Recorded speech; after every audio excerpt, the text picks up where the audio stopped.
Good morning, good afternoon, and good evening to everyone.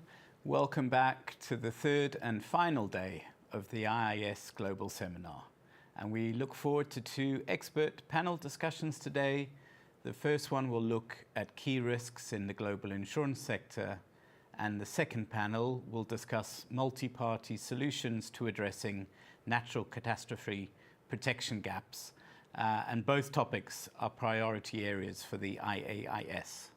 So without further ado, I'll now hand the floor to Dieter Hendricks, Chair of our IAIS Macroprudential Committee and Head of Prudential Policy Insurance at the National Bank of Belgium, who will chair the first panel on risks in the global insurance sector. Dieter, the floor is yours.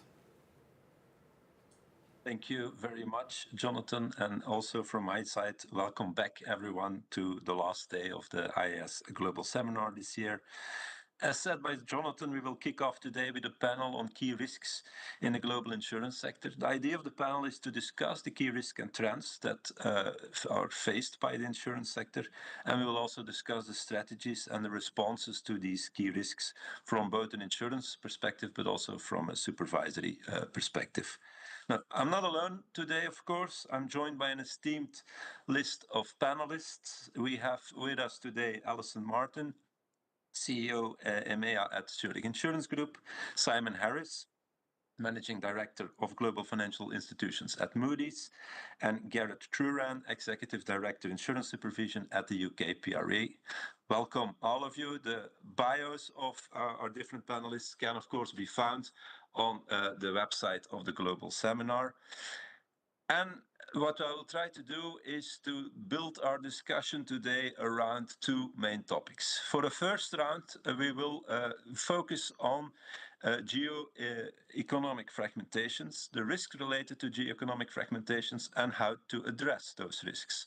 Now, before we start the discussion, I would first like to initiate a Slido poll. This will help us and allow us to get some input from our virtual audience. So my question here is quite simple. You can use the QR code to participate. And the question is, what, according to the audience, are the biggest risks insurers face today due to geo-economic fragmentation? I hope you will be able to participate. Please give us your input. And once we will get the results, I will try to pop them up and we'll try to use them as well in our panel. Now, to kick off the panel, I first turn to you, Alison, with a question on how do you see the current volatile political environment? How do you see it affect insurance business globally, and in particular, given your role at Zurich, also focusing on Europe? What, in your view, are the main risks affecting your business or that of the consumer? And which measures or strategies are you taking to manage those business risks? I know a lot of questions in one set, but I hope you can give us a little bit of perspective from your side. Thank you. Sure. Thank you very much, Dieter. Great to be here. And yeah, it's a very broad question, and I'll try and touch on a few topics, and we can dive into something more in detail as we wish. Because for sure, we are living in very uncertain times, and the environment introduces both challenges and opportunities.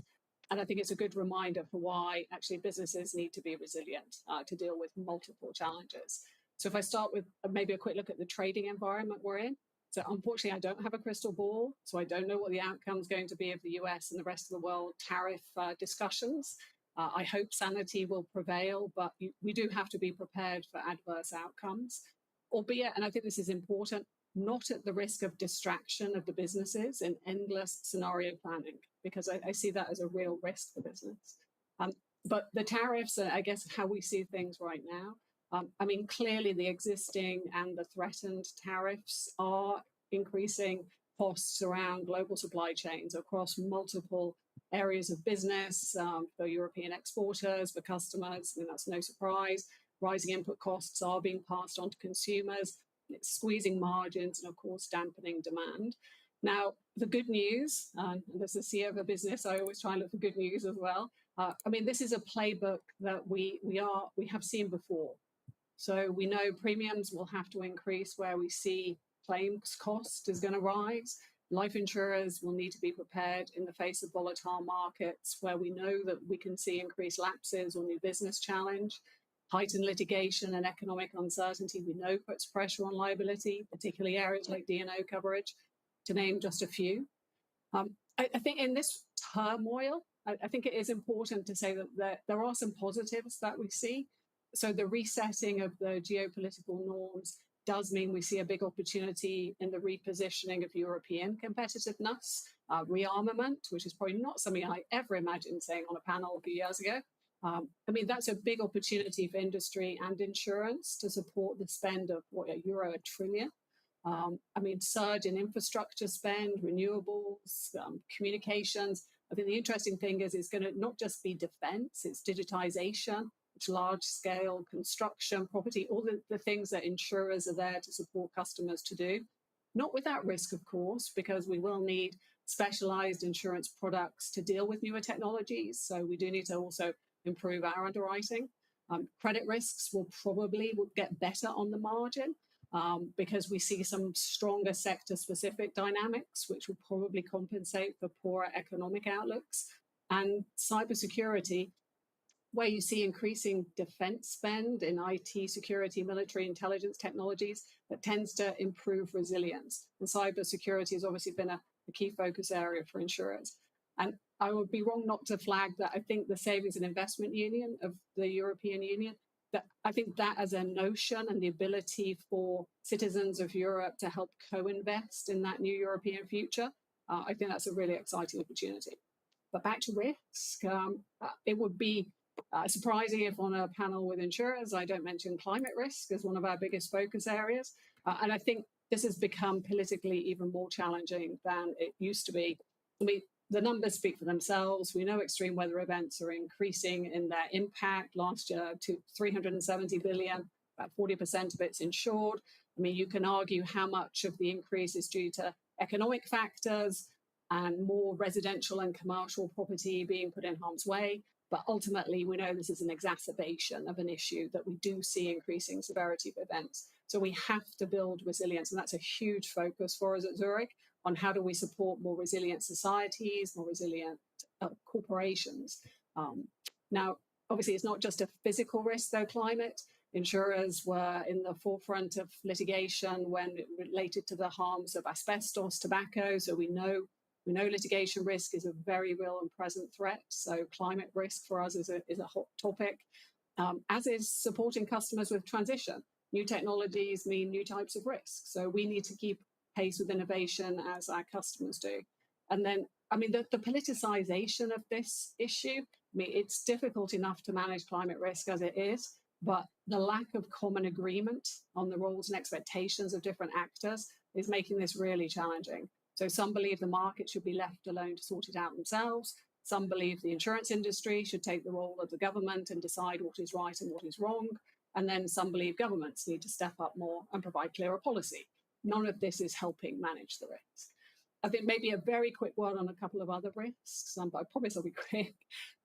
Conflict, again, I didn't expect to be on a panel talking about conflict, but clearly these impact insurance business, particularly when it comes to supply chains, so marine insurance. So we also see cyber insurance increasing from a threat perspective. Digital infrastructure vulnerability, this is probably a newer one for us. I mean, European industry and insurers, we rely heavily on enterprise software, cloud services, AI, data flows managed by non-EU providers, particularly US ones. Only 2% of the cloud market is served by EU-based firms, and geopolitical tensions are only increasing the risks to companies, whether we're talking about data breaches, service interruptions, rising technology costs, or perhaps at the more extreme end, politically motivated restrictions on digital services. So I think these geopolitical tensions are providing risks that we probably never anticipated that we were going to need to manage. And then lastly, maybe a super quick word on cyber. I mean, cyber attacks we know are more frequent and severe and increasingly being used as a tool of statecraft as we see geopolitical tensions rise. I mean, last year, the cost of global cybercrime was more than $9 trillion. I mean, this is only going to keep increasing. So again, resilience is key. Public sector insurers need to work together to improve this. So I'm conscious of time, so maybe I better leave it there for now and we see where we go. Thank you very much, Alison. I think you gave a very comprehensive overview of how these geopolitical tensions, this economic fragmentation, how many underlying risks are impacted by that. You've mentioned the trading environment, you've mentioned climate, cyber. It's all being impacted by this environment, and I think it points to very much to what you say, the importance of resilience, the importance of scenario planning I heard you mentioning. I think we'll maybe come back to that as well. And it's good that you've also mentioned the opportunities. So we don't want to be too gloomy. It is a difficult and a challenging environment, but it will also present some opportunities, as you've highlighted. Now, I wonder, in the meanwhile, before I turn to Simon, whether we can also have a view of the participants, whether we have some results already from the Slido poll on what they view as the most prominent risks in this respect. Difficult for me to be able to read that. Apologies.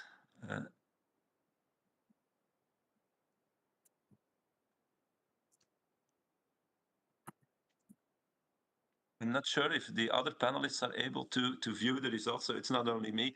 I see there is a risk that is clearly trending towards being the most prominent one, but unfortunately I'm unable to read it. Maybe we can come back to it later. In any case, I'd like to come to Simon now. Simon from thanks. So we have some input in the chat highlighting investment flexibility, the difficulties maybe in certain choices there, and also cyber risk, as you mentioned as well, Alison, is apparently also shared by the audience. Now, Simon, let me turn to you. I'm very interested to know in what is the view of a rating agency here in terms of which do you see the main risks being faced by the insurance sector, and how do you see these risks evolving? Please, Simon. Sure.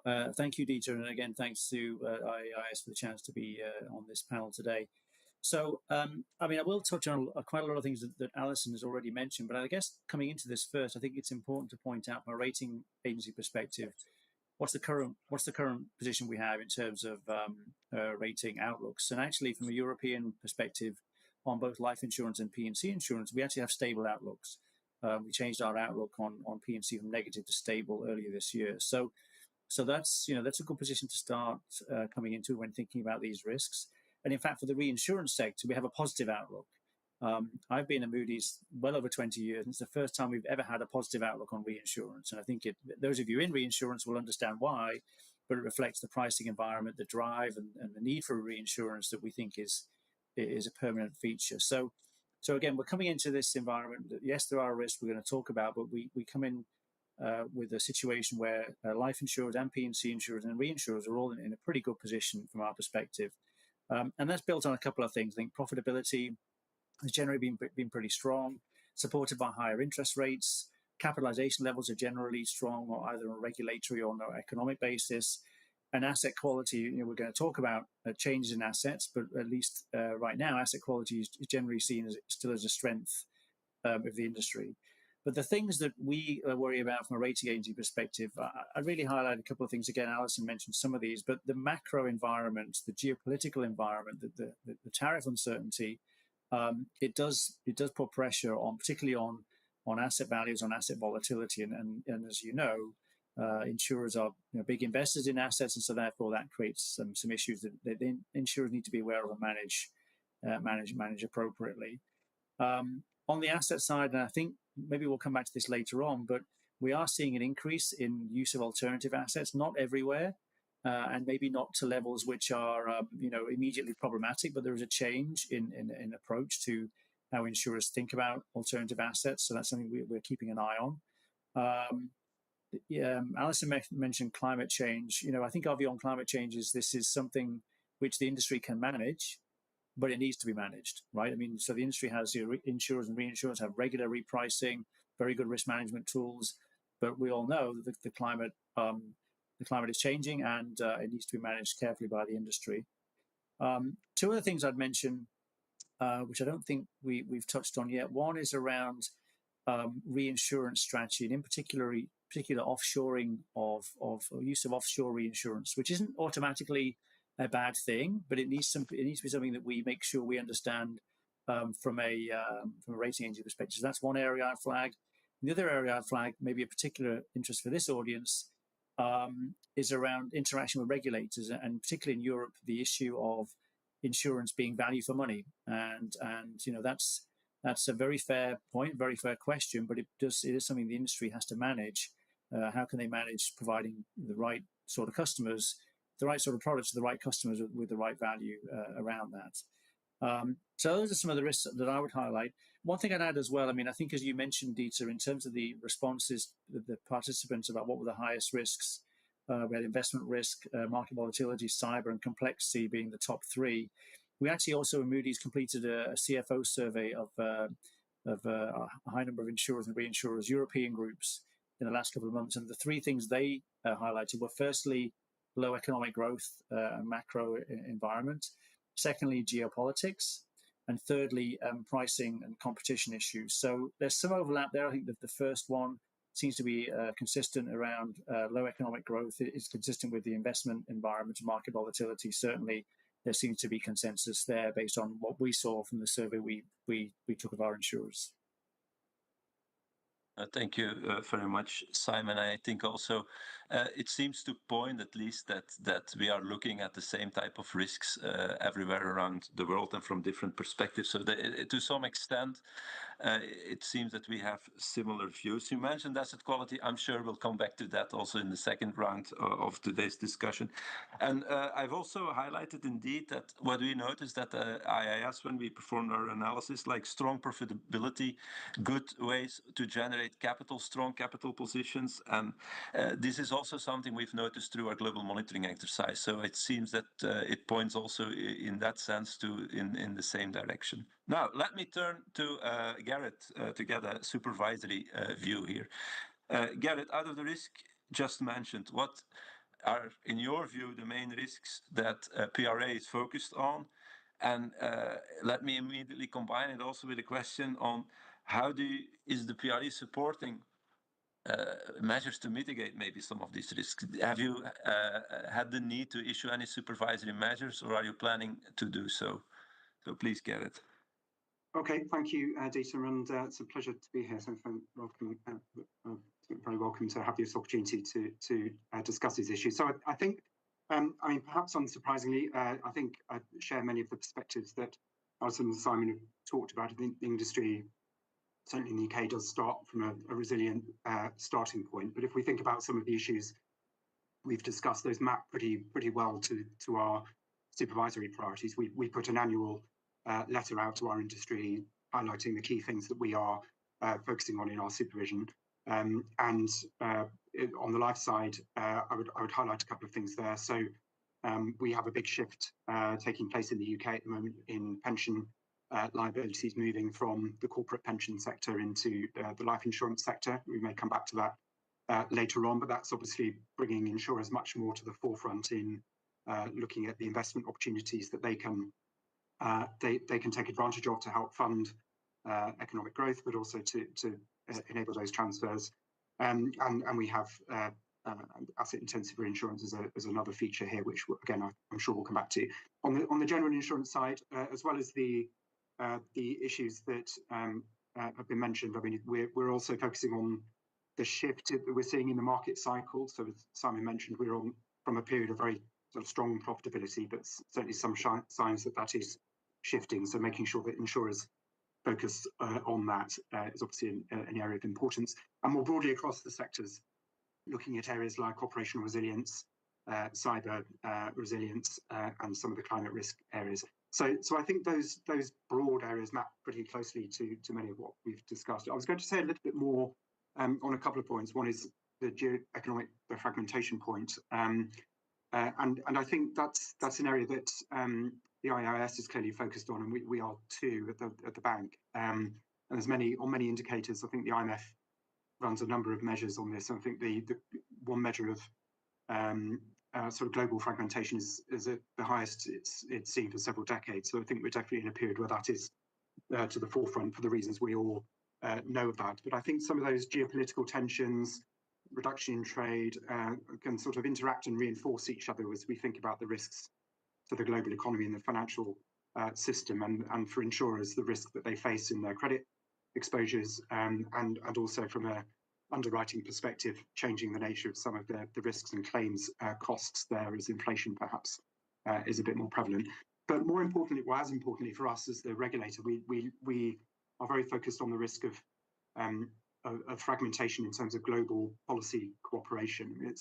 The UK is a very significant international financial centre, and the role of the international standard setting bodies, the cooperation we have with other regulators, including through bodies like the IAIS, is an important part of our international framework. We have a large role as a home supervisor, but also as a host supervisor for firms from around the world, and we need to ensure that international cooperation is at a high level to make sure that we can operate that system effectively. So we're very keen to continue to play a strong role in helping to both set and maintain international standards there, partly for those reasons, but also because when we look across the risks that we've just talked about, many of those are global. Climate, the market changes, the international trade issues are not ones that we can solve individually as nation states. So we're a very strong supporter of that.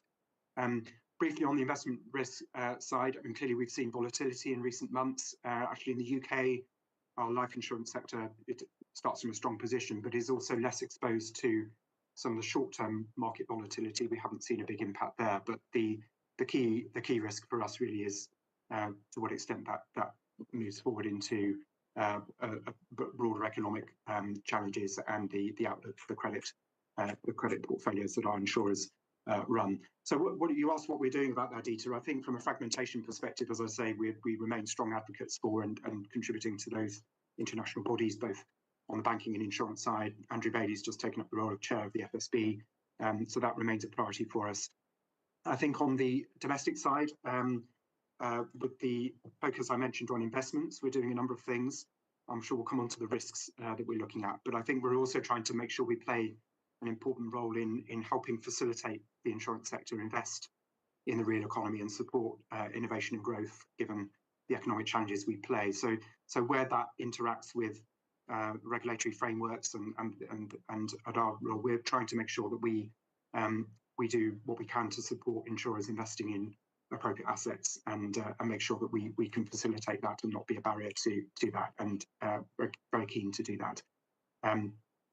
The final thing I'll mention, perhaps in terms of some of the things we're doing to test that, I think you mentioned earlier the importance of scenario planning and thinking through different versions of the future. So we do place quite a strong emphasis in our supervision on stress testing, both in terms of what we expect firms to do to test different scenarios, but also in our own work. We run a biannual stress test. We're doing that slightly differently this year for the life insurance sector, where we will assess the impact of insurance solvency from different financial market stresses and other scenarios. But we are also moving this year for the first time to a framework where we will publish the results of that, both for the sector, but also at an individual firm level. And we see the role that market discipline and transparency can play there as being important alongside our own supervisory effort. So I'll leave it there, but happy to come back to some of those things. Thank you very much, Kat. I think that was a very comprehensive overview. And I can only agree with you on the point on the fact that the many of the risks we discussed today, indeed, they do not stop at national borders. So they do require also from the supervisory community an important effort to continue to discuss them at the global level to try to align our approaches. And that points to the importance, I think, also, if I can advertise once more, the global monitoring exercise, for instance, at the level of IAIS, where we do try to at the global level pick up the challenges that are presented to us by this environment. Now, apologize, but in the interest of time, I already have to move to the second round of this panel. but I think I had a great introduction because both Simon and Garrett mentioned some of the elements that we will try to discuss here now. We've mentioned how alternative assets, at least for some insurers, continue to play an ever more important role.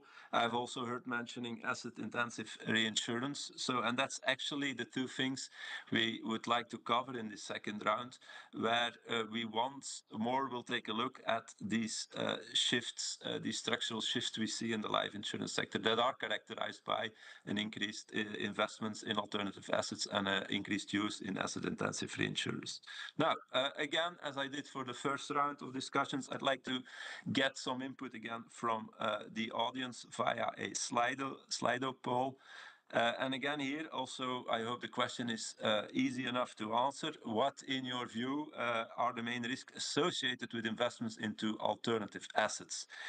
We've highlighted here a few elements such as valuation uncertainty, illiquidity, complexity, etc. So we appreciate the view of the audience, and I will try to pop up the results as soon as it is possible. Now, for my first question in this round, I turn again to you, Simon.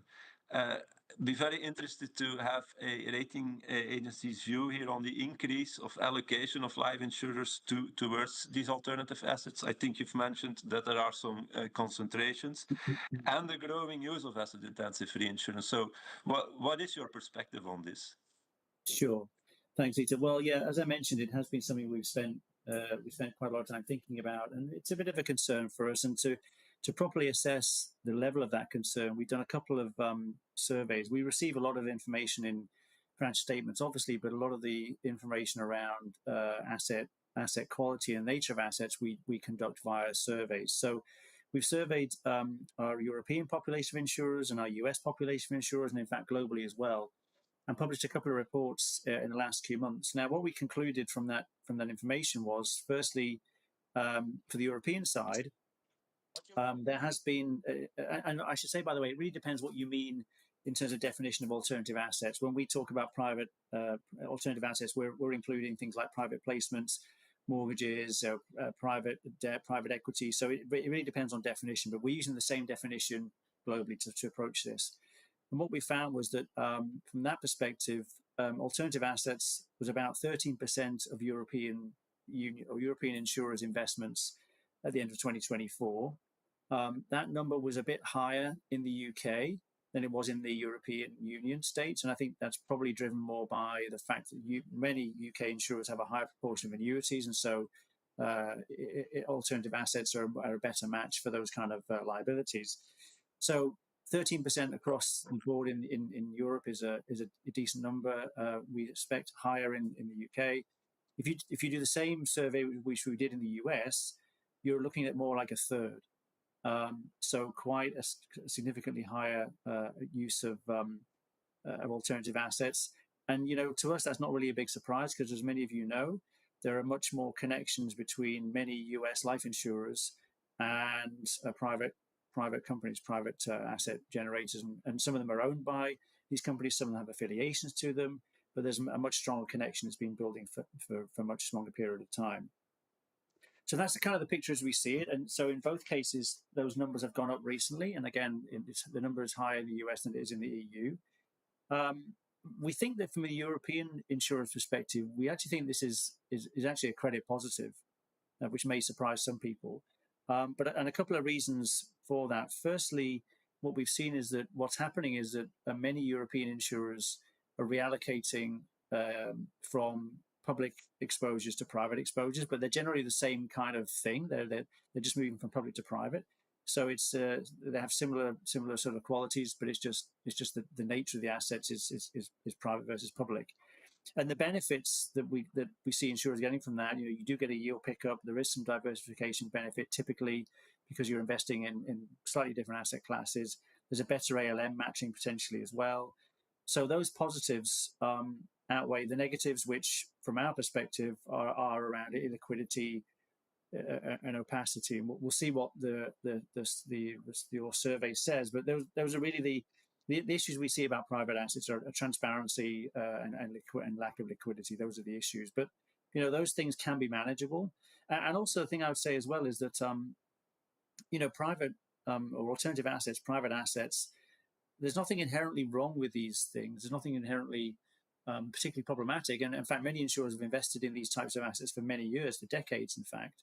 I think what really counts for us is, do the insurers have the skills and the ability to know what they're investing in and to manage those assets appropriately and make sure that they understand the risk they're taking on. So that's it on the alternative asset side.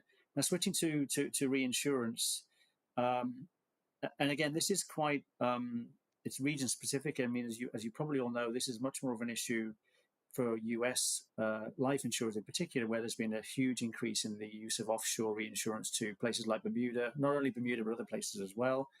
And again, this is not necessarily inherently a bad thing to do, or a credit negative thing to do, if you like, but it may introduce things like counterparty risk is one particular issue we're concerned about. What's the counterparty credit risk that the ceding insurer is taking on? And the second thing we have concern about will be, what's the regulatory environment like compared to the home environment? Because there are, regulation, as you all on this audience will know, is not the same around the world. So we spend quite a lot of time looking at counterparty exposure, looking at the quality of the regulatory environment that the risks are moving to.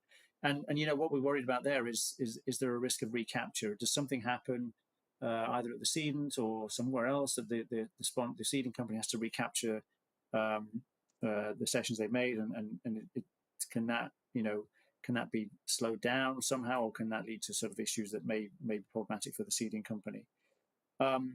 But this is a massive growth area. I mean, again, just looking at the US, there's at the end of last year, $1.1 trillion has been ceded offshore of liabilities, which is twice the industry's capital or surplus level.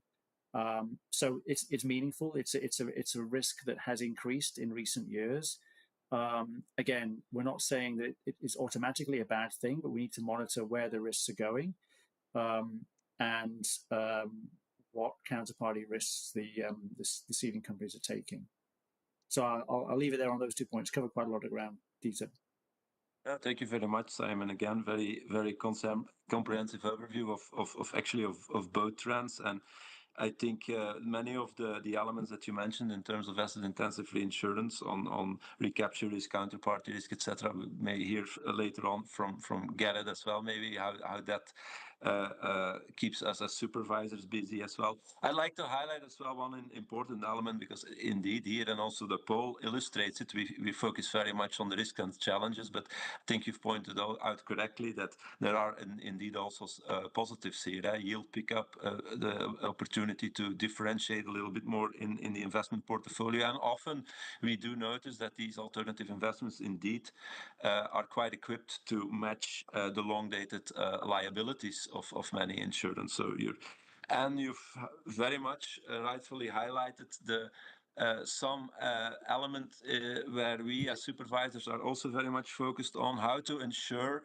ourselves also that insurers very active in these fields can give us the necessary comfort that the skills and expertise are present to be able to cope with the extra challenges and complexity sometimes of these trends.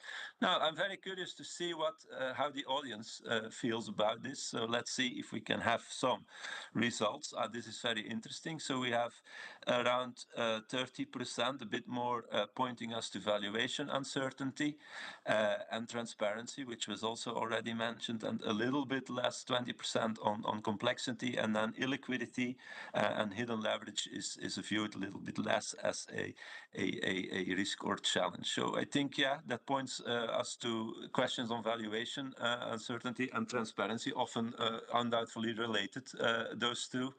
So Garrett, I'll take this opportunity also to turn to you again. And I'm very curious, because you've mentioned it already as one of those main items that UKPRA is looking at. So what are your main concerns in terms of these two trends? Do you see any concerns in terms of financial stability Are there any PRA initiatives here to try to mitigate these risks? Did you issue any specific regulatory initiatives or guidelines to help you monitor? I know as supervisor myself that these are not the easiest risks to monitor. In particular, also with regard to asset-intensive reinsurance, as Simon explained, the UK market, you do have some exposures there. So please, Gerrit. Yes, thanks, Dieter. Well, let me start with the asset-intensive reinsurance, and then I can talk more broadly on the alternative assets. So, as you say, we have asset-intensive reinsurance or funded reinsurance in the UK market, alongside the trend I mentioned earlier for the growth in pension risk transfer, and we've really seen that pick up as interest rates have changed, the funding position of those schemes have changed, and you can understand the role that asset-intensive reinsurance can play in helping insurers source perhaps some different assets that they could maybe struggle to originate themselves, and it also obviously helps from a capital strain perspective on new business. But as you mentioned, we have been monitoring it quite carefully because, notwithstanding some of the benefits there, it is an area that's growing fast, and as Simon said, there are some risks that we need to manage, and we've been sort of welcoming and very engaged with the IAIS's work on this too, through the structural shifts paper. I think our perspective on this is that these transactions can often involve counterparties where the business models are quite heavily focused on private asset origination rather than traditional reinsurers, and that does bring the potential for higher concentrations to illiquid assets, and perhaps more correlation in the risk of default. So we're keen to understand those trends, but also the growing interconnections between within these transactions in particular, and the broader private market and private credit sector, because the nature of these risks is quite hard for any single regulator or firm to really analyse. It does require us to think across the system as a whole.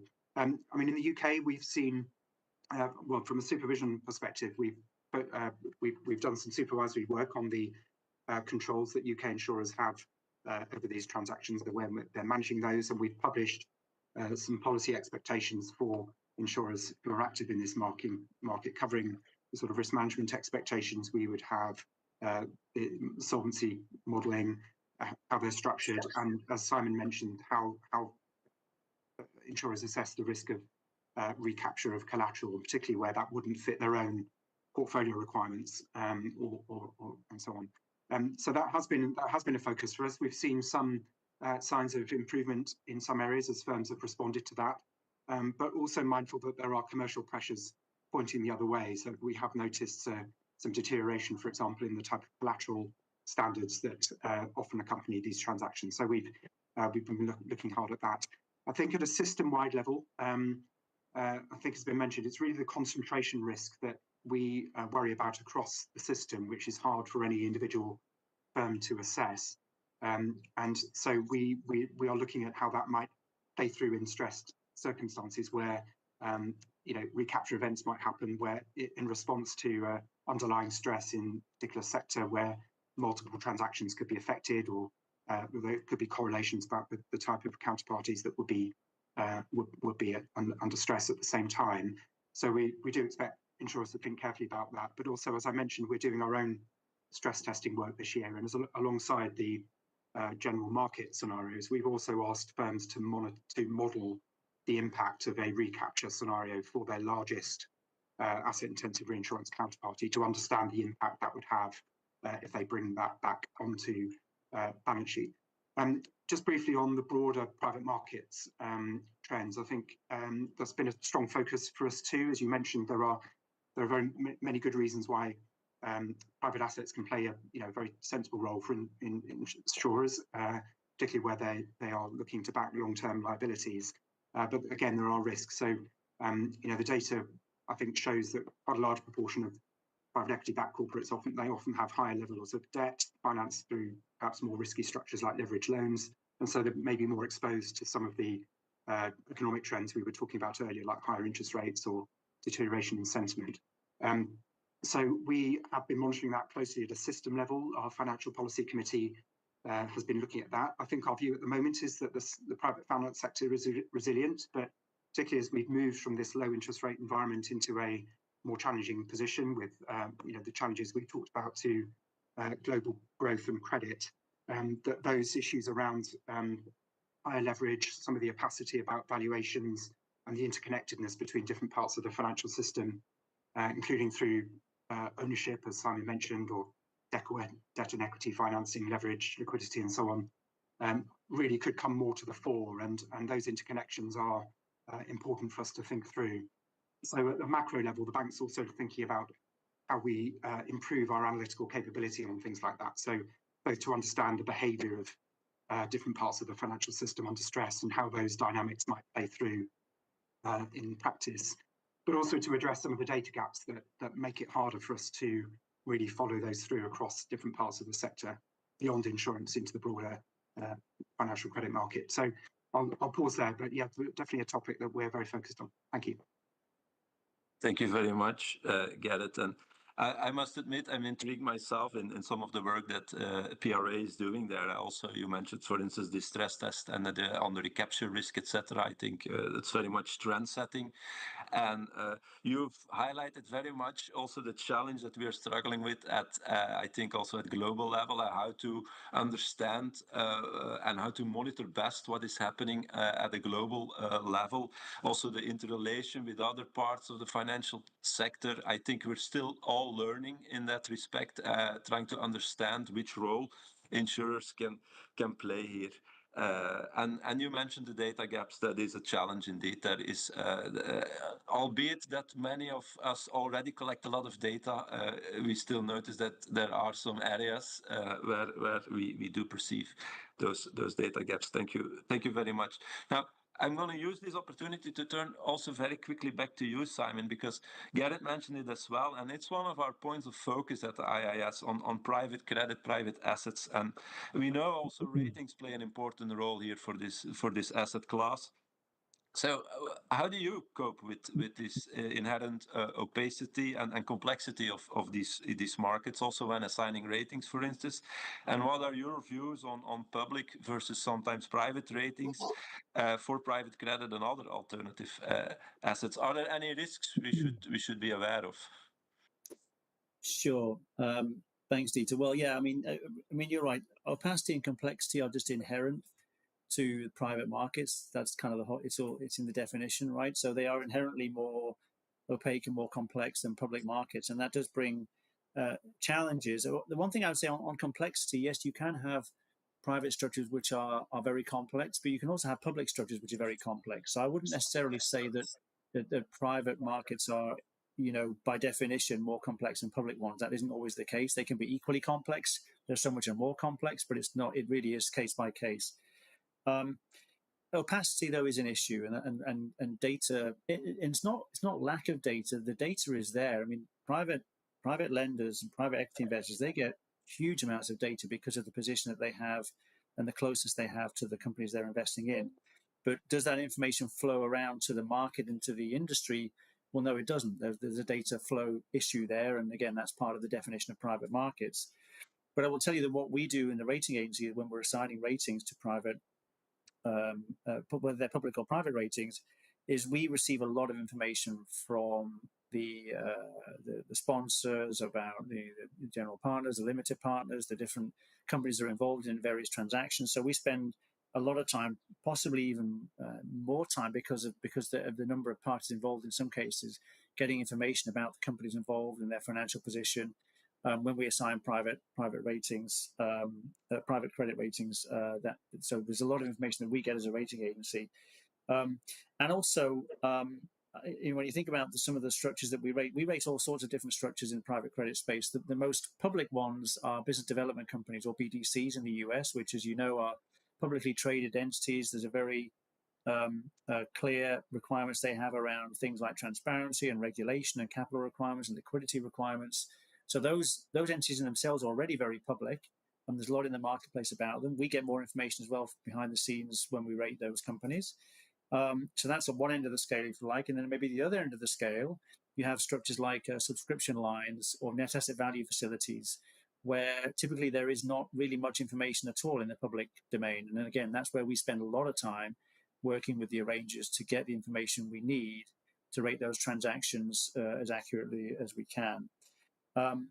And the issue about public versus private ratings in terms of how we approach that, I would say our rating approach is indifferent to whether the ultimate ratings are public or private. We apply the same rating approach with the same level of integrity, because the rating has to be, whether it's public or private, has to be equally correct, basically.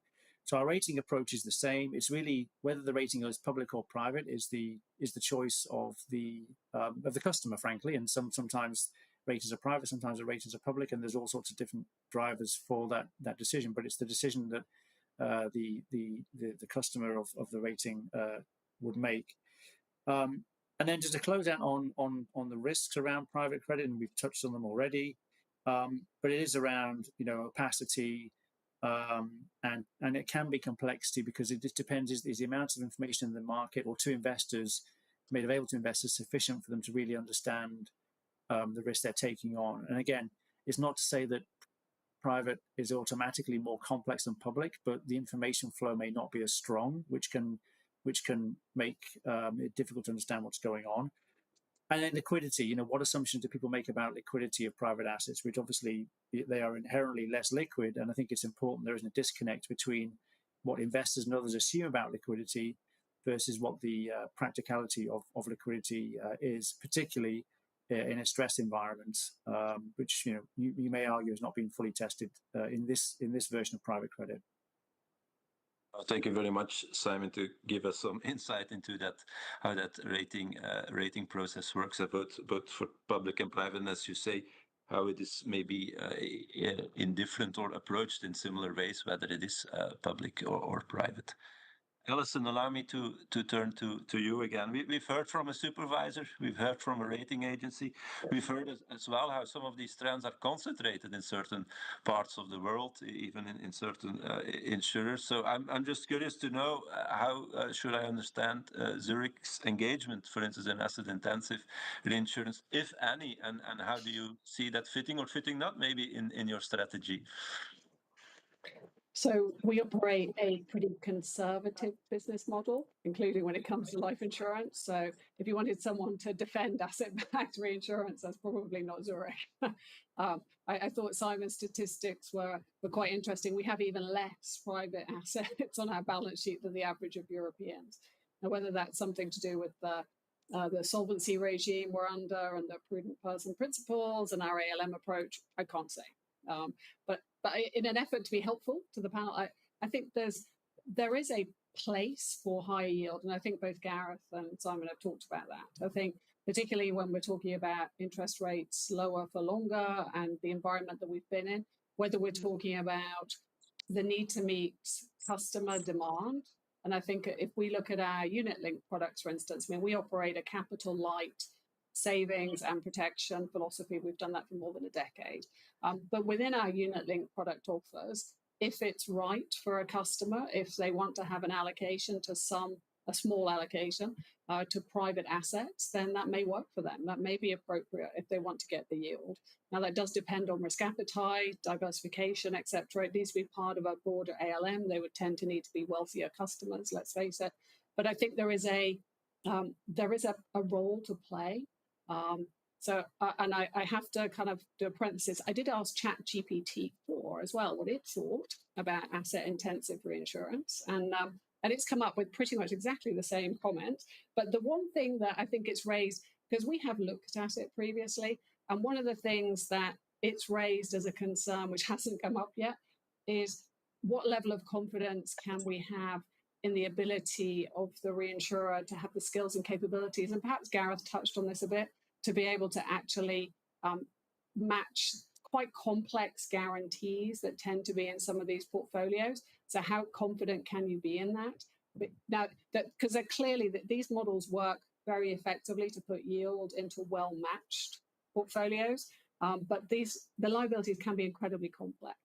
So I think that certainly when we've considered these types of models before, that has been a concern of ours, and of ChatGPT as well.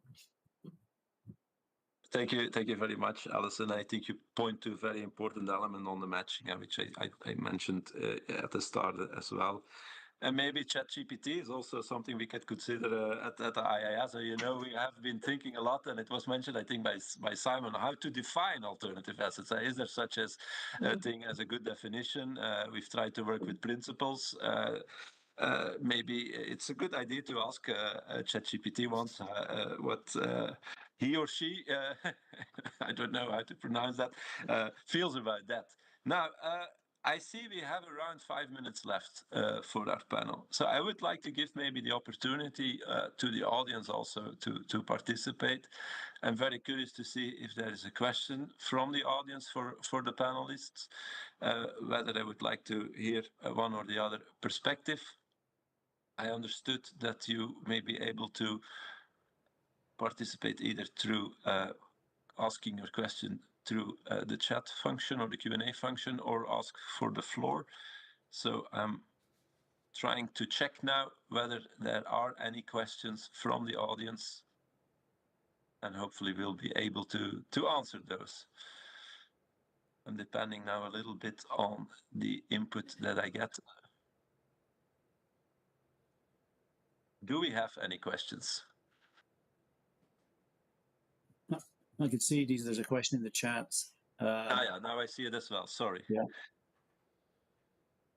What specific concerns do you have regarding the regulatory framework in Bermuda regarding your comments on counterparty credit risk? Yeah, I think that's probably one I can take. Please, Simon. Yeah, so I mean, look, I would say the way I think about it is that counterparty credit risk is independent from the regulatory environment. I'd separate the two things out. Counterparty credit risk can be an issue whether you're in a very strong regulatory environment or in a very weak regulatory environment, right? It depends who you're dealing with.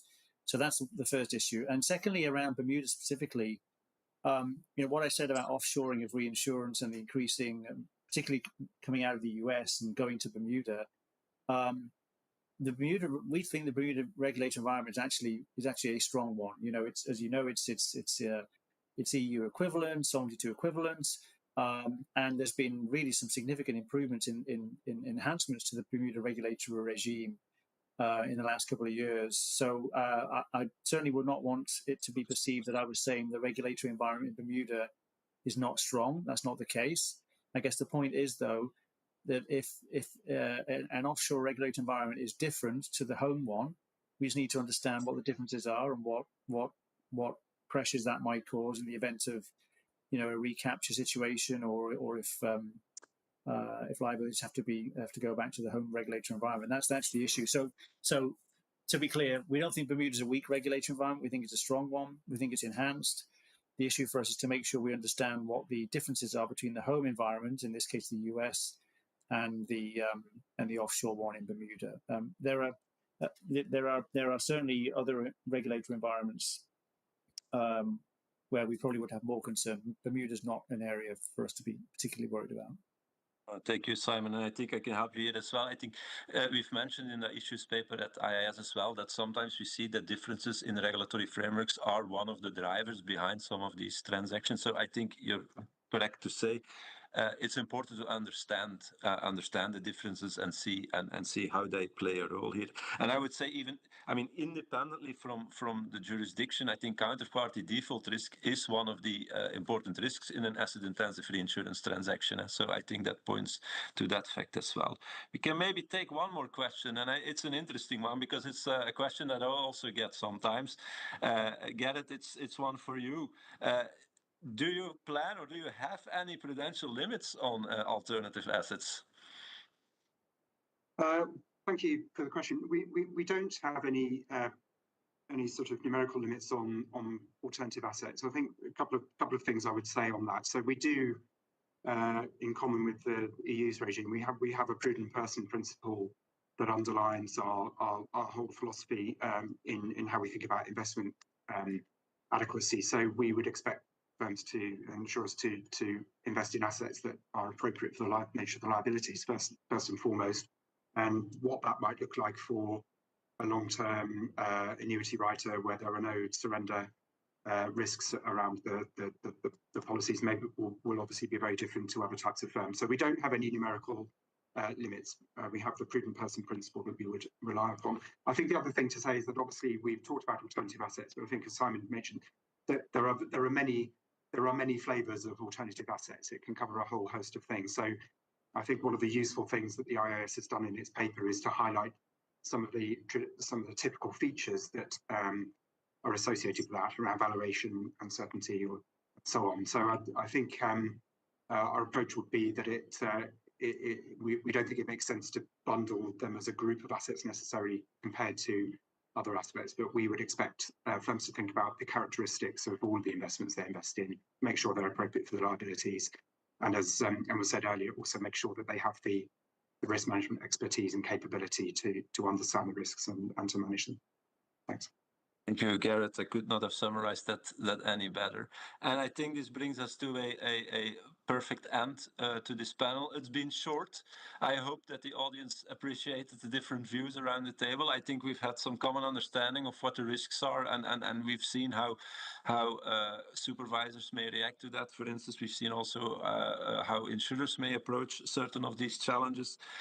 I'm going to stop here. I hope you enjoyed the panel, and it's my task to give back the floor to Jonathan to prepare everyone for the next panel of today. Thank you for joining us, and see you next time. So thank you very much, Dieter, and to all the panelists, Alison, Simon, Gareth, for this insightful discussion. And as Dieter mentioned, that the IAIS will certainly continue monitoring and assessing these trends, addressing the build-up of potential risks in the global insurance sector. And just to say that the outcomes of our 2025 global monitoring exercise will be published in our annual Global Insurance Market Report, which is due out in December. We'll now have a short break of around 3 to 4 minutes before we'll welcome you back for the next panel. Thank you.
Welcome back to the second and final panel for today. And this panel will dive deeper into the important issue of addressing natural catastrophe or NatCat protection gaps. As I said earlier, a priority area of our work. And the IAIS has put considerable effort into escalating this issue in the global policy space. For example, through our 2023 Call to Action report, which highlighted that all supervisors have, either explicitly or implicitly, a basis for action to address these gaps, regardless of their specific mandate. And then, together with the OECD, we also contributed in 2024 to the G7 high-level framework for public-private insurance programs against natural hazards. And most recently, the IAIS has developed an input paper together with the World Bank for the G20 Sustainable Finance Working Group under the G20 presidency of South Africa. And this paper focuses on multi-party solutions to addressing NatCat insurance protection gaps and provides possible actions that can be taken by various stakeholders to address these gaps. The paper underscores the critical role of insurance in not only managing the physical risk and financial impacts of NatCat events, but also in supporting recovery efforts and promoting resilience, most importantly. And I think our work reflects the growing importance of this topic on the global policy agenda and our commitment to provide leadership on this issue. Lastly, to mention that we also look forward to an event on this topic in the sidelines of the G20 finance ministers and central bank governors meeting in South Africa, which will take place next week, where we will have an array of accomplished speakers and panelists, including Governor Andrew Bailey in his new capacity as chair of the FSB, and senior representative from the World Bank and Ministries of Finance. In the event that you are not going to be in the meeting itself, the event will be live streamed for those that are interested in tuning in, with the link available on the G20 website. With that, I now very much look forward to hearing from the distinguished panel, and I hand the floor to Petra Hilkema, IAIS Vice Chair and Chair of IOPA, to take you through this. Over to you, Petra. Yes, thank you, Jonathan. And hi, everyone. Good morning, good afternoon, good evening. Thank you for joining. Indeed, very important topic and relevant at every table at the globe, I would say. And therefore, I think even more important that we discuss it also today. I really have the honor to do that with a wonderful panel. I'll briefly introduce them to you. First of all, I'm really pleased that we have the Honorable Minister Strawn on our panel. He's the Minister of Finance, Economic Affairs and Investment in Barbados, and he's also co-chairing the Global Shield Against Climate Risk. So welcome to him. Moreover, we have Niraj Verma, who is the Acting Global Director of Finance in the Finance Competitiveness and Investment Global Practice of the World Bank. We have Jerome Hegeli, who is the Group Chief Economist and Head of Swiss Re Institute at Swiss Re. So welcome to you. And finally, but definitely not least, Kamal Kishore, Special Representative of the United Nations Secretary General for Disaster Risk Reduction. And it's really an honor to moderate a discussion with the four of you, because these 55 minutes we're going to talk about, I think, a key topic at the international level on how to protect individual cities, communities, societies to the impact that we see from weather events and other natural catastrophes. And it's a pleasure for me to do that with you. Now, Jonathan already referred to it. The IAIS worked on a paper for the G20, and we did not do that alone. We had the pleasure of doing that together with the World Bank. And so the first part of this panel will be a short outline of what was in the report, or what is in the report, by Niraj Verma. So I'll give him the floor first. After that, we'll have a round of discussion on what is the problem, what is the impact, what are the challenges, and then we will come back to the question, how can we deal with it, what are solutions? But let's first hear from Niraj and understand better what is in the report that was already, I think, announced, but is now out and will also be discussed next week. Floor is yours, Niraj. Thank you, Petra and Jonathan, and thanks for having us on the panel today. It's a real great opportunity and a privilege to be with my esteemed colleagues on the panel on this really important topic. Also to say that we were very happy to partner with the IAIS to produce the G20 input paper that Jonathan and Petra have just referred to. I won't try to summarize the entire paper, but I hope that through the discussion, we will be able to bring out some of the messages that are there, and we also hope to bring it out in the public domain soon. But let me start and give an overview. I think clearly we have seen firsthand the devastating impact of NatCats on economies and communities. We also see the promise of insurance, but that hasn't been fully met, especially for the most vulnerable. If you see non-life premium to GDP in low-income countries, it's a level which is 1/4 that which we see in high-income countries. So there's a big gap. And to compound the issue, rising NatCat risks also increasing in insurance costs, making insurance less affordable and thereby widening protection gaps. As such, access to appropriate and affordable insurance remains inadequate in many emerging economies, leaving billions without access to adequate financial protection. So what does the report kind of touch upon? I will focus on three broad messages and one on more solutions.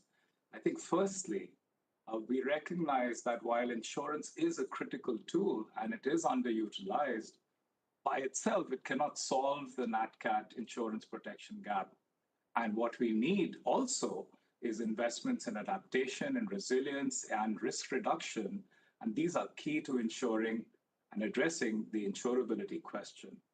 As such, broader risk reduction efforts, such as disaster-resistant building codes, enhanced infrastructure resilience, are equally critical to reducing vulnerabilities and expanding the insurability of unprotected assets. And this is often not as much a focus as it ought to be. So that was my first message, and integrating these with disaster risk financing strategies, including risk transfer mechanisms such as insurance, creates a more comprehensive approach to disaster risk management and financing.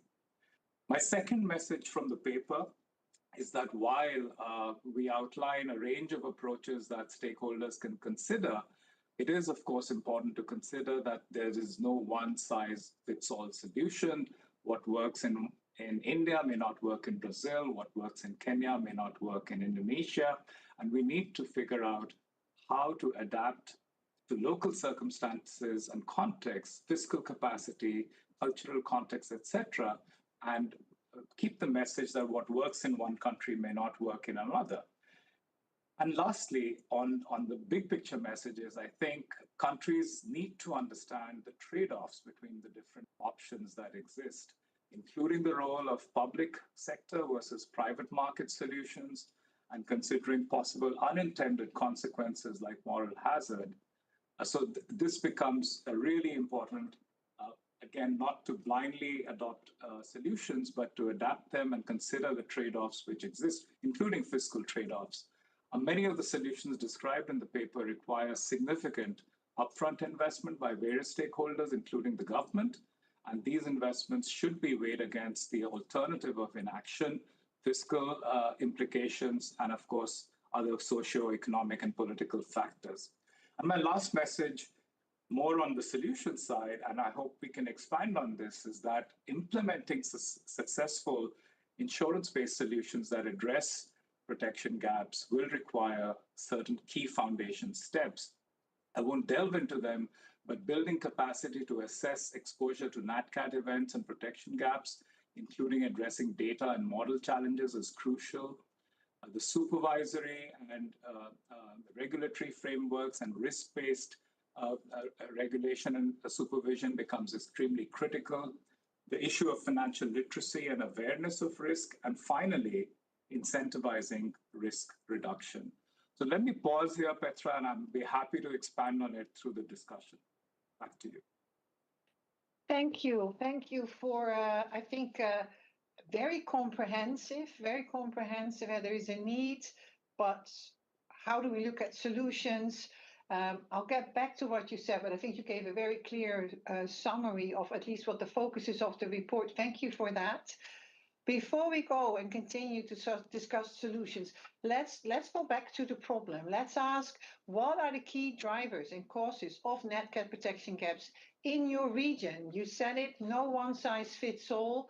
I can fully concur with that. Even within an EU, there are different needs in different member states, and that is the same worldwide. So I think we have a very large international audience, and I would like them to get involved. So here's a Slido that we want to show to you, asking you what you think, what are the key drivers and causes.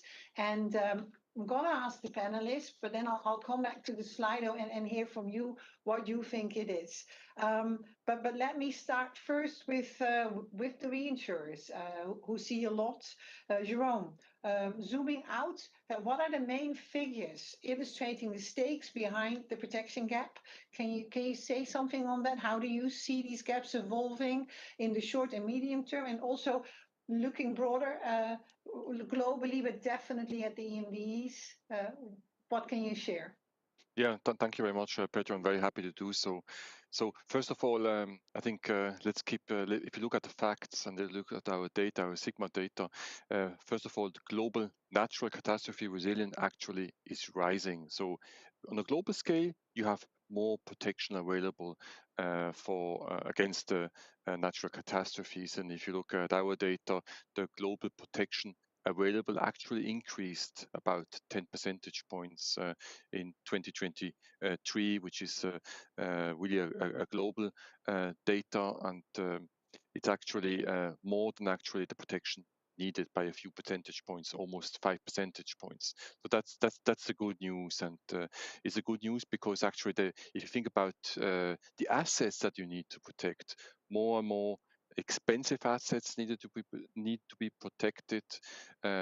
Climate change, urbanization, asset accumulation, all factors are contributing to the both frequency and severity of natural catastrophes, but it's absolutely the urbanization as asset accumulation, which is actually causing the rise in the natural catastrophes cost increases, which we do see, Petra, which we do see continuing at the trend growth of about 5 to 7%. So no change in terms of the trend growth. And if you then add on climate change and the likely increase in frequency, then the problem accumulates over time.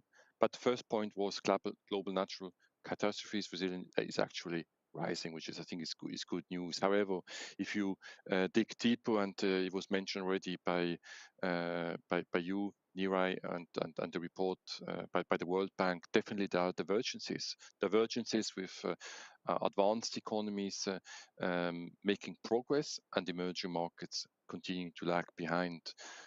So no change from that perspective if you look at the data. Third point is, if you zoom out again and if you look at Nat Cat protection gap, unfortunately, while progress is being made in protection being available, is the overlapping. There's still a majority of protection gaps which are not covered. That remains to be the case. Actually, about 3/4 of global exposures are not protected by insurers. And if you look at the difference between advanced economies and emerging markets, it's really mind-boggling.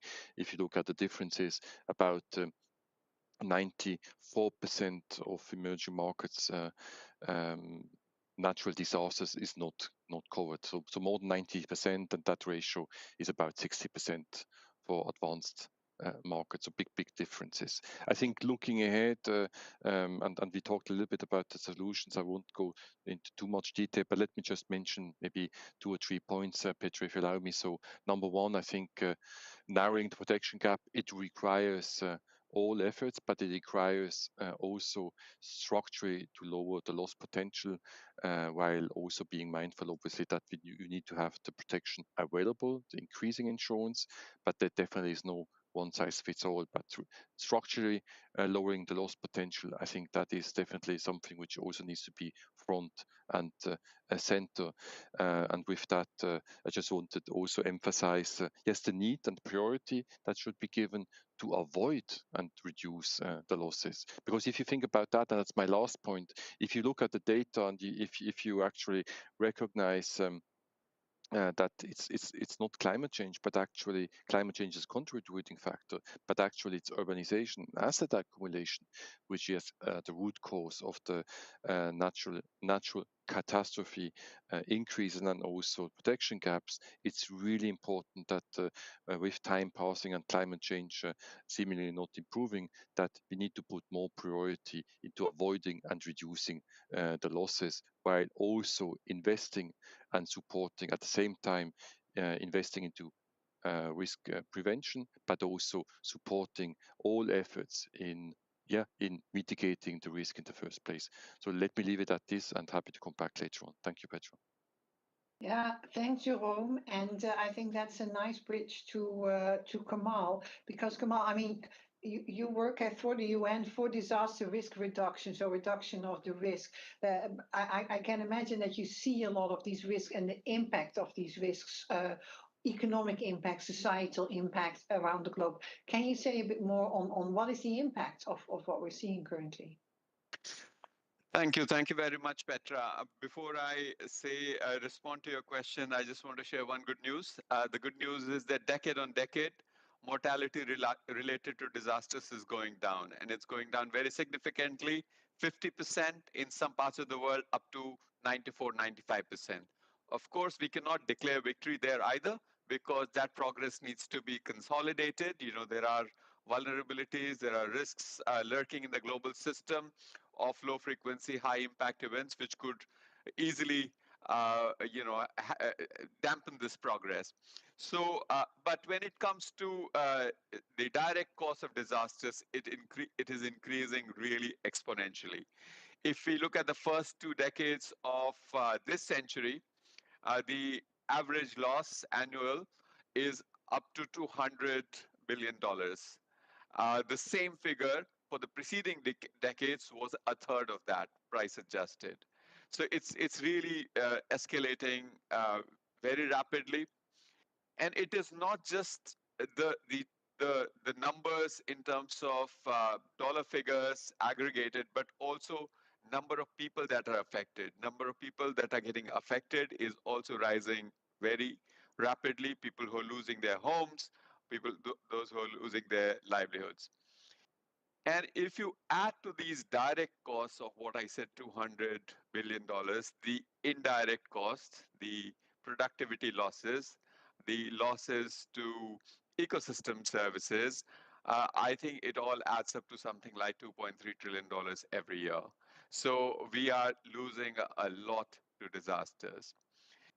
This is really a big problem, particularly for smaller economies where there is a disaster impact. It leads to debt. It leads to building back worse than it was before, and it's a downward spiral.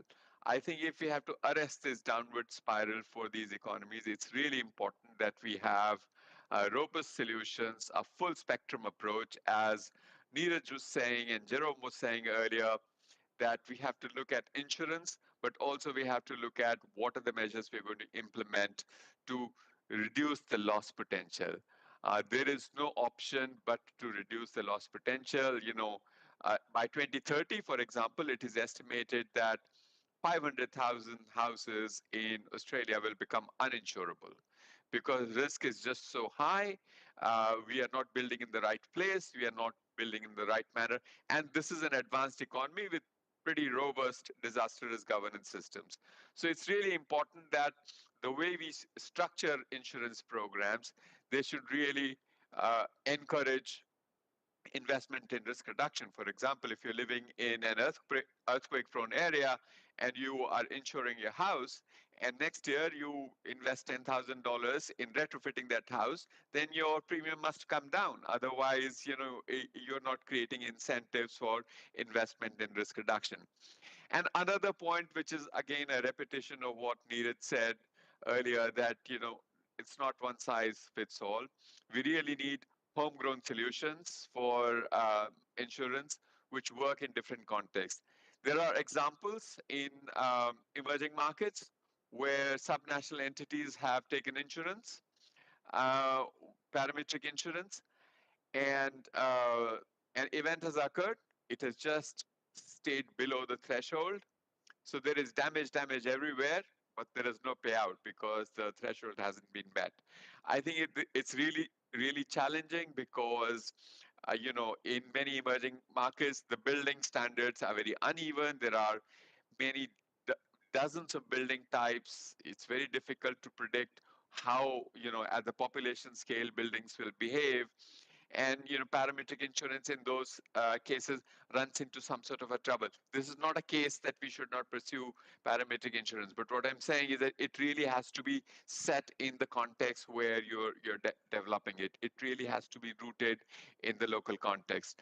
In that space, I think what the insurance supervisors can do is a lot. They can really work towards developing fit for purpose solutions for such contexts, and looking forward to further conversation on this very important issue. Yeah, thank you, Kamal. Yeah, a call for solutions, for looking indeed in what we hear. Although I'm really happy to hear about what you started with by this reduction in loss of life. But I think even if life is not lost, many other damages can happen, and we just heard the numbers. So let me now go to Ryan Strawn and ask, as a co-chair of the Global Shield Against Climate Risks, can you share some examples of how you work and how your work provides and facilitates better pre-arranged protection against climate and disaster risk? So indeed, to what are fit for purpose solutions, and what have you seen work in practice?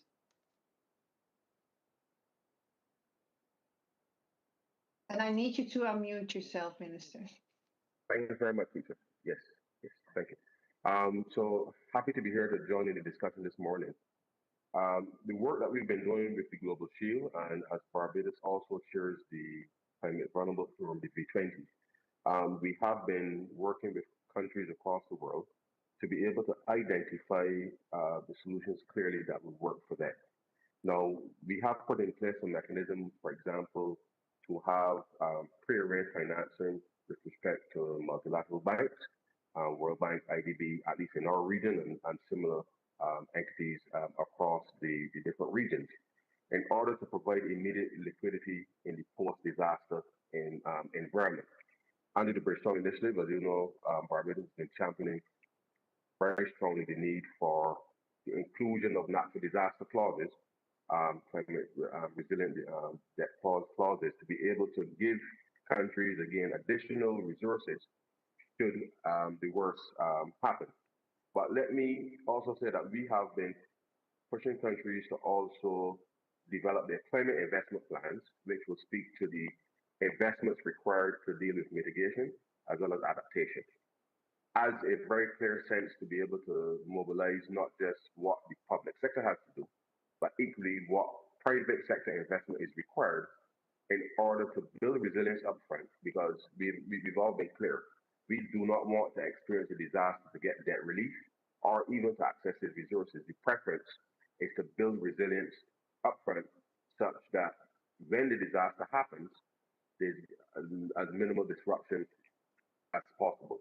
But let me just point out that clearly in Barbados here and in the Caribbean, and to the extent that the panelists have identified some of the challenges already, we are seeing not just the increasing frequency, but also the intensity the damage that is being caused throughout the Caribbean region, which then leads into Florida, leads into Texas, and you're seeing the withdrawing of insurance solutions from those spaces.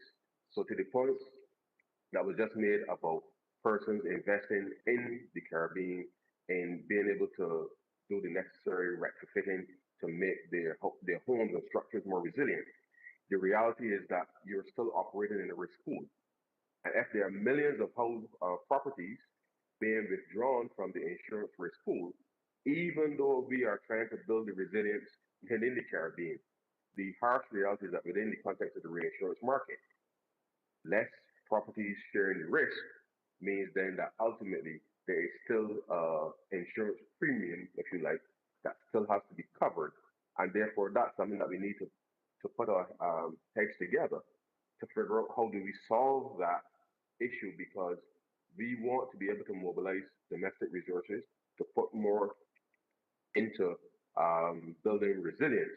And therefore, I think we need to be able to come up with creative solutions to be able to close that gap. Now, we have been, in the context of Barbados, we have been developing with the Insurance Development Forum, a public asset investment program, insurance program, sorry, because as we've built infrastructure in the past, we've never really critically looked at the type of insurance that even government covers for its assets versus what is happening across the rest of the country. So in addition to that program, we have had some work done with the Inter-American Development Bank. We've developed a national coastal risk integrated platform, which identifies each risk to each structure across the island. And that tool is really going to allow us to be able to identify the type of mitigation and adaptation measures that will be required in order to address those issues long term. And therefore, when we say that we want to focus on building resilience, it is utilizing the data in terms of what we have to be able to develop those solutions. And we hope that we will be able to mobilize international resources to help scale and help us to be able to achieve this. And let me just end on this last point very quickly. As small states, I'm absolutely confident that we can find the financial engineering to bring to bear to these problems. Our challenge is not just with financing, but is also accessing the technologies that allow us to be able to build the resilience quickly. And therefore, as small states not requiring a lot within the context of a global environment, procurement or the size of our procurement is perhaps too small to attract the attention of the producers. But that is what is going to help us really drive the resilience building effort. And therefore, as we are able to focus more on how insurance can help, can be part of the solution for building resilience, I think we also need to focus on the fact that unless we have a dedicated access to the technologies in a specified time frame, that we are not going to be able to build the resilience as quickly as possible. But I think under the Global Shield and what we're doing with the B20, we are pushing countries to be able to, in advance of any disaster, put those arrangements in place, but equally start to build resilience immediately in order to minimize the impact of the disaster. I'll end there. Thank you, Minister. Thank you very much. And it's also this combination, and I think it was very, very well said already by our first speaker, when he said disaster risk financing, that is resilience, and maybe if something happens to recover, but much more important, the resilience in combination with that adaptation. Both are very important. Definitely the resilience part, but resilience also needs financing and can meet a global scale. Thank you for that. Let's look at the Slido. Let's go back at the Slido and see what the audience said. Well, what are the key drivers? I think the first observation, I think we all can see that, is that many say it's the rising frequency and severity of the events resulting in increasing damages. It's a reality. I think that's the reality check, what we have to deal with. But then I think also below there we see the lack of risk awareness, financial literacy to get the products, understanding of the products, maybe also the trust in the products. So here already, this is relevant for insurance, affordability of the products, and ultimately also regulatory barriers. So thanks for that input. By the way, if you want to ask a question to this wonderful panel at the end of the session, do share your questions in the chat. But let's go back to the panelists and let's now talk about those solutions and hear from you what you would think. Niraj clearly said that there's three things. The one I mentioned already, the resilience and the adaptation, but also there's no size that fits all, and all the speakers touched on that. And there is also a trade-off between the solutions you do and unintended consequences like moral hazard. And I'm first going to go back to Jerome and ask you, Jerome, representing on this panel the insurance, particularly reinsurance industry, what can you do to help deal with this risk? Well, thanks a lot, Petra. What can we do to help the risk as a insurance or reinsurance industry in particular? Well, first of all, what is the role that the reinsurance industry plays in terms of mitigating and reducing the nat cat risk? And it's multidimensional. First of all, we put with the insurance premiums, and it's important that the insurance premiums are commensurate with the risk of the underlying insurance, because the insurance premium, they serve as signals of pricing the risk. So number one, we price the risk and we give the risk price.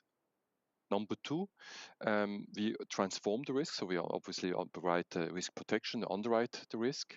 With the underwriting the risk, you also can take on more the risk. So that's the risk protection. And number three, it's also a very important role that the insurance and reinsurance industry plays. We invest.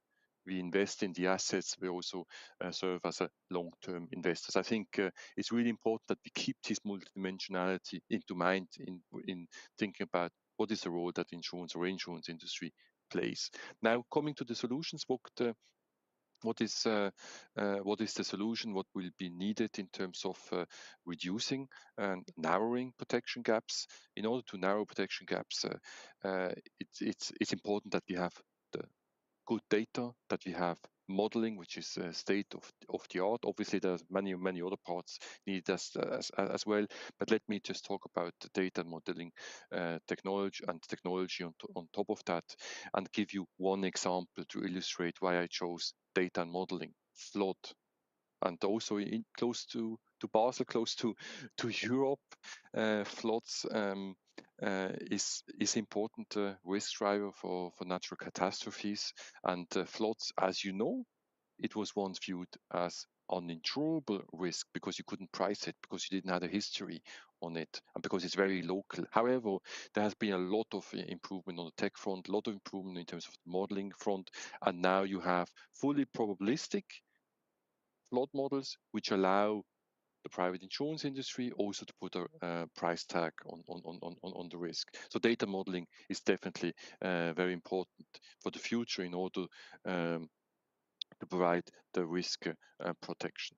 Other than that, I think it's coming back to the other topics that was raised already, so I won't go into much detail. But as losses continue to grow, the priority must be given to avoid the loss and reduce the risk in the first place. And I just wanted to highlight again, Glenn, the benefit of adaptation efforts. If you look, and as an economist, it's a no-brainer. I think every $1 you spend on adaptation, it yields about $10 in benefits, according to the research that you look at. If you look at Swiss Re research and IMF research, it's close to 1 to 10. So structurally lowering loss potential brings down the cost of insurance coverage. With higher economic inflation, you have higher insurance prices as well. Adaptation, it will reduce loss potential, and it also allows affordability, allows the mitigation and the headwinds that you have in terms of insurance affordability. But maybe to close, Petra, and the key point, what we definitely need is that transparent and risk-based pricing system with a capital requirement which is commensurate to the system, and on top of that, let innovation allow also innovation to play its role in order to allow the protection gaps that we are seeing, which are increasing, which is a very definitely that these protection gaps also actually narrow. So it's multidimensional role that insurance play, but you also need multidimensional solutions in order to narrow protection gaps. Thank you. Yeah, thank you, Jerome. And I fully agree. It's not one actor in this ecosystem that can make the difference. It's a joint effort of coordinated action that we need, including, by the way, the supervisors. And with that, I just refer to the Slido question that is on the screen, where we actually ask you what you think we as supervisors could do. And then I look forward to your answers. We'll get back to that at the end of this round, because I'm going to ask the 3 other panelists as well on solutions. What can we do going forward? Maybe where will be the challenges? And I'll go back to Ryan Strong and ask you, how can we ensure that financing mechanisms to combat losses for climate-related events are accessible and are equitable? And I do think you alluded to it already a bit, and also the challenges there, but would you like to say a bit more on that? Yes, thanks again, Petra. Just 2 weeks ago, I spoke to our Caribbean Association of Insurance Regulators on this very particular topic, because on average, every year across the region, we have about 750 million US dollars or so in premiums. But on average, in any given year, there are only claims of roughly, on average, 250 million. Okay? Now, clearly, those resources are leaving the region, and therefore the focus on how do we recalibrate to ensure that we maintain, yes, an insurance relationship, but we use existing resources to actually help build the resilience and adaptation that we know that we need to do in order to ensure that the disruptions to people's lives and certainly people dying would be significantly reduced. And I think, as we've just seen, certainly with the Texas floods, that it is important to appreciate that while your built infrastructure needs to be maintained, not just put in place, but maintained to ensure that you can minimize the disruption.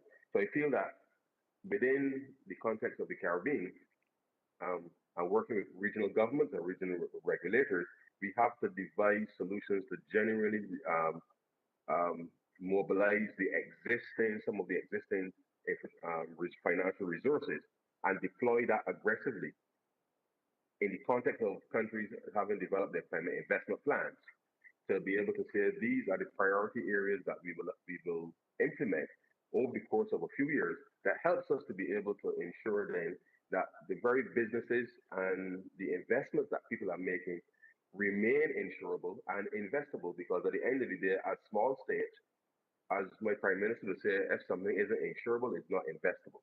And therefore, even in the context of getting your economies to remain attractive, and I use the word attractive only from the perspective of both domestic investment as well as foreign investment, that the insurance bit has to be resolved.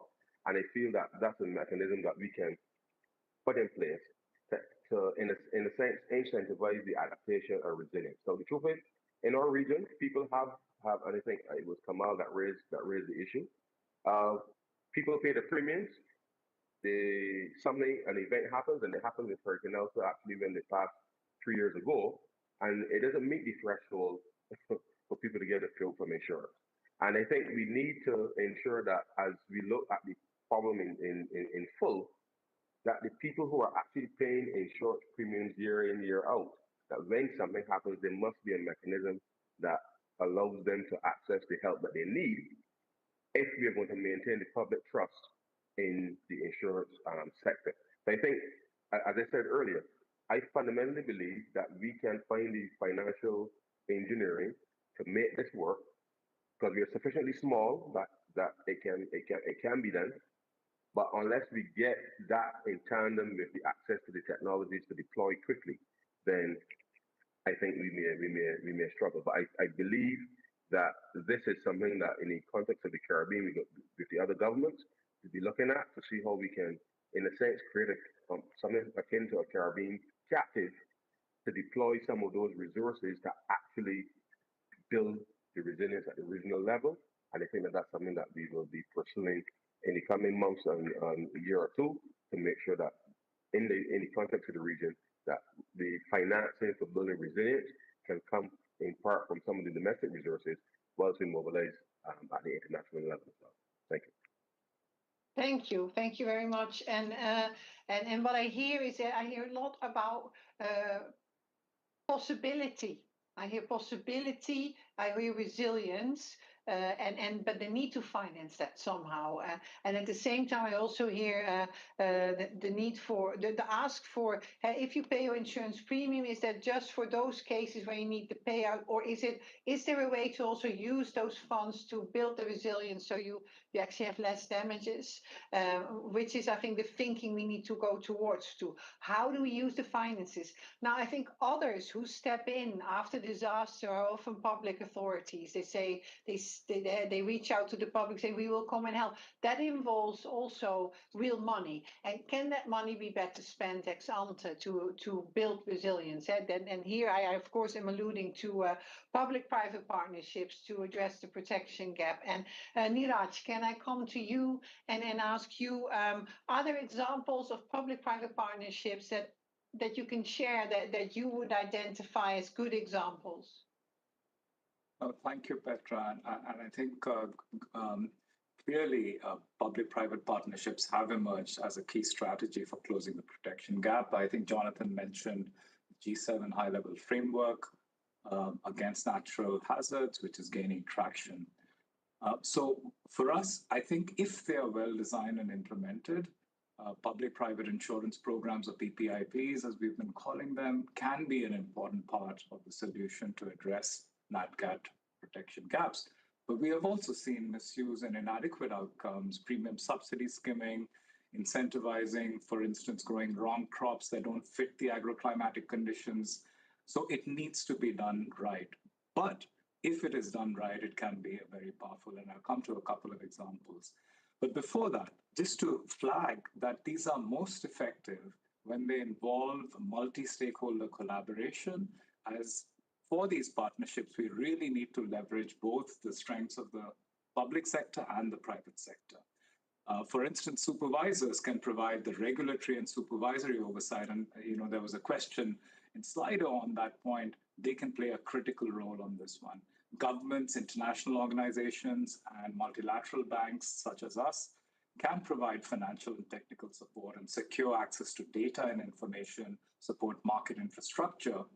Private insurance obviously can bring their expertise in underwriting, risk assessment, and claims management, as we heard earlier.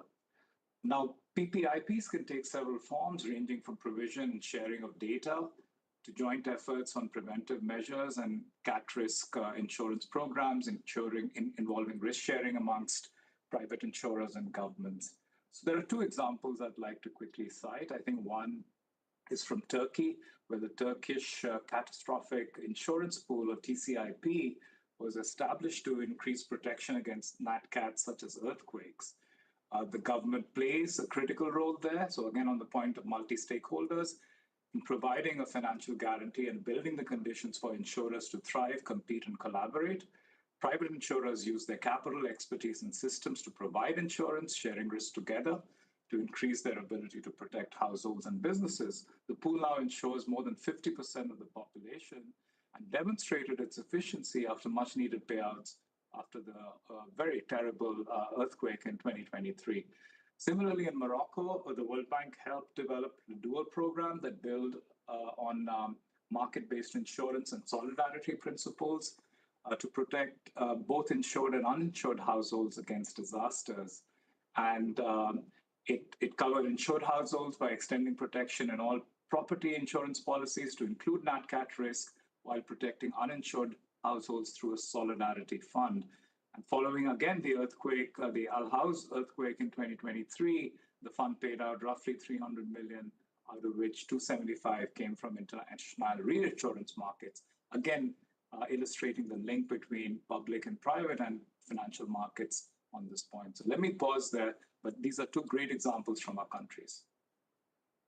Thank you, Niraj. And just speaking a bit from my part of the world, what we also saw is in the flooding of Valencia that there is a public-private partnership. And here, not only the financing was organized, but actually reaching out to the public was done by following the insurance channel. So it was back from the central level through the brokers to the consumers to make sure that they would be compensated for their losses as soon as possible. Yeah, then I'll go to Kamal and also ask you in this context, particularly I would like positive examples, but have you seen positive examples that could inspire us thinking about how to address these issues to take home? Thank you. Thank you very much for that, Petra. First of all, let me say that the input paper that IAIS and the World Bank have prepared, particularly the aspect of incentivizing risk reduction through the right kind of design of insurance instruments, is really something which resonates with us. About 6 weeks ago, we launched a global assessment report on disaster risk reduction. It has several case studies of where it has worked really well. For example, in Colombia, insurance for earthquakes to poor households, but structured properly, has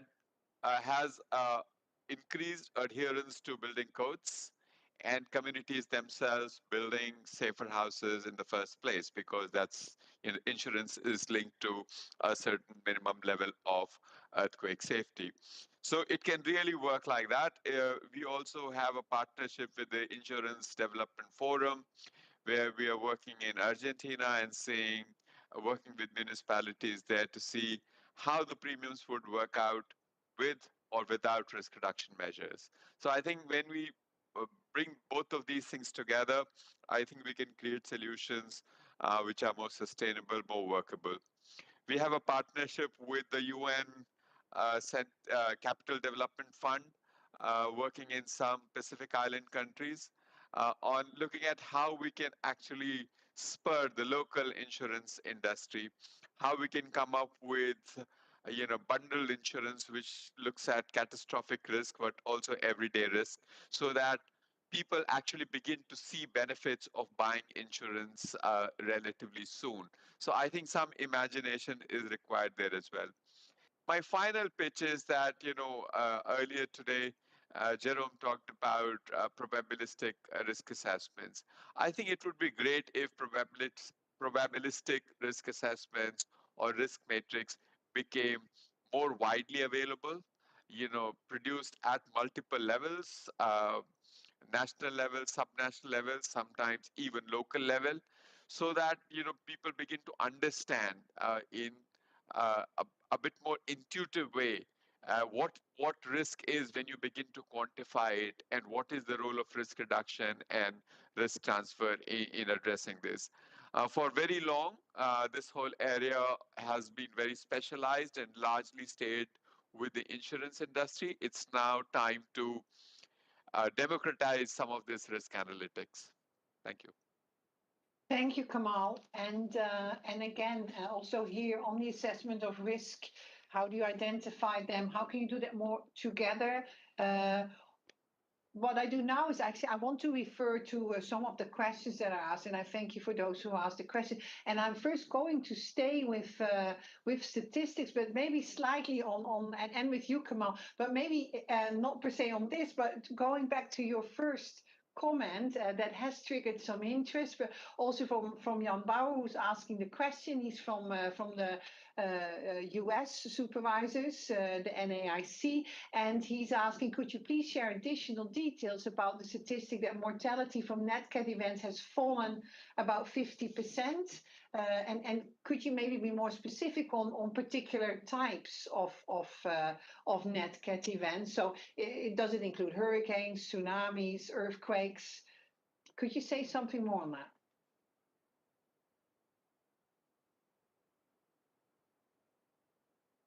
You need to unmute yourself. Sorry, and start again.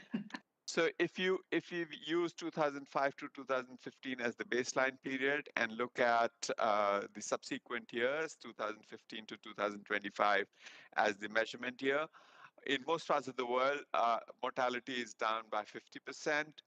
And this includes principal hydrometeorological hazards such as floods, such as cyclones, such as coastal, all different kinds of floods, cyclones, droughts, although droughts have never had many direct mortality in any case, but also principal geophysical hazards such as earthquakes and tsunamis. So I can give you a specific listing of these hazards, but mostly natural hazards, both hydrometeorological and geophysical.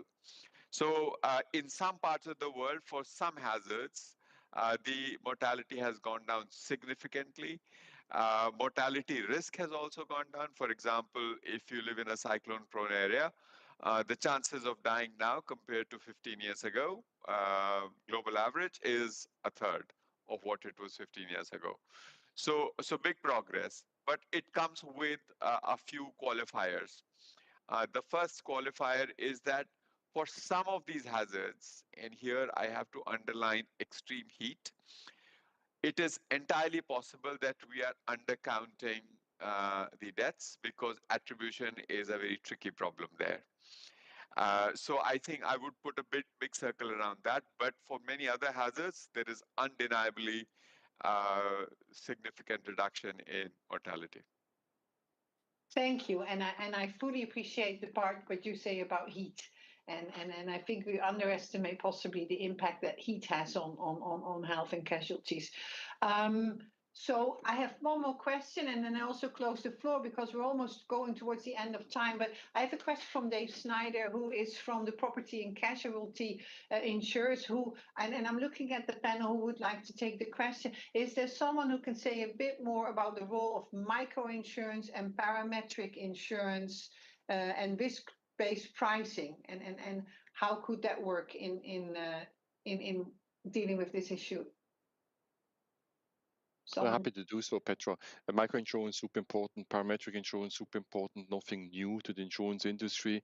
Microinsurance, especially for developing countries, it's a central pillar in providing access to insurance products, and parametric insurance, which is insurance products linked with predefined triggers. It also allows quick payment, cash payments, and triggers the insurance to be activated very quickly, which is also very positive, I think, for the households, corporates, or society at large, because you get the benefit of the insurance exactly when you need it, when disaster strikes. So yes, I think both product features, parametric insurance as well as micro insurance, are features which are very popular in respective for respective perils, risks, or then regions of the world. Yeah, thank you for having mentioned that.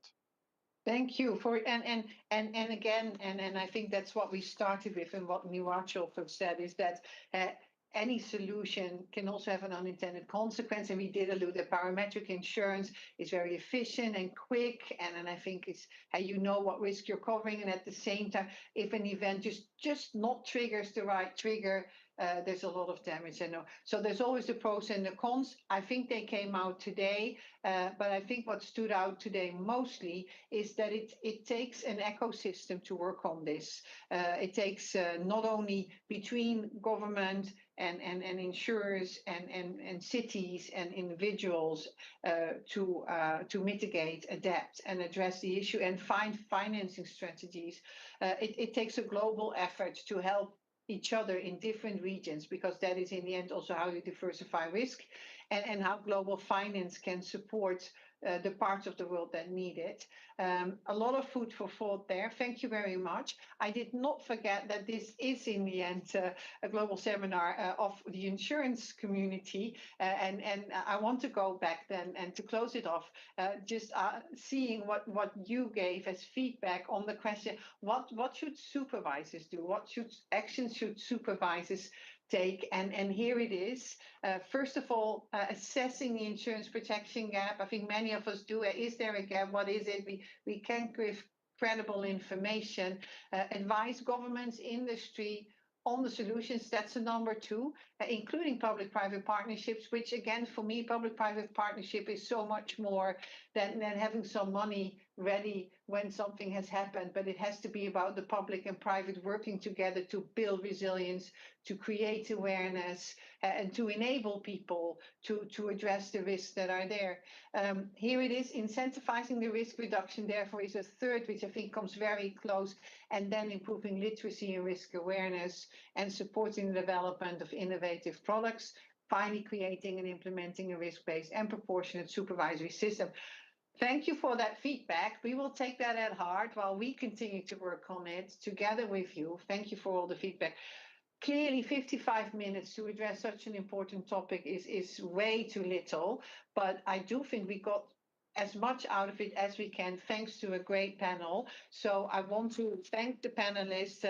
Thank you, Niraj. Thank you, Jerome. Thank you, Kamal. And thank you, Commissioner Strawn, for being in the panel and sharing your insights. And then with that, I'm going to give the floor back to Jonathan. Thank you, Petra, and let me add my thanks to an excellent panel of experts and to you for this very important discussion, which certainly I think left us with food for thought as we come to the end of this year's global seminar. Also food for thought about moving into action, and I think you'll hear more from the IAIS on that in the period ahead. So with that, I'd like to extend a heartfelt thanks to all of you for participating, asking questions, engaging us over the past 3 days.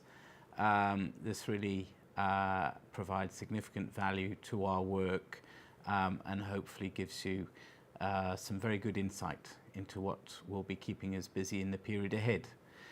Just to say that for anyone that missed sessions earlier this week, the recordings will be made available on our website shortly. And finally, I'd again like to ask you to briefly fill out our feedback survey, which you will see on the slide as we speak. And with that, thank you all for joining the 2025 Global Seminar. Stay well and goodbye.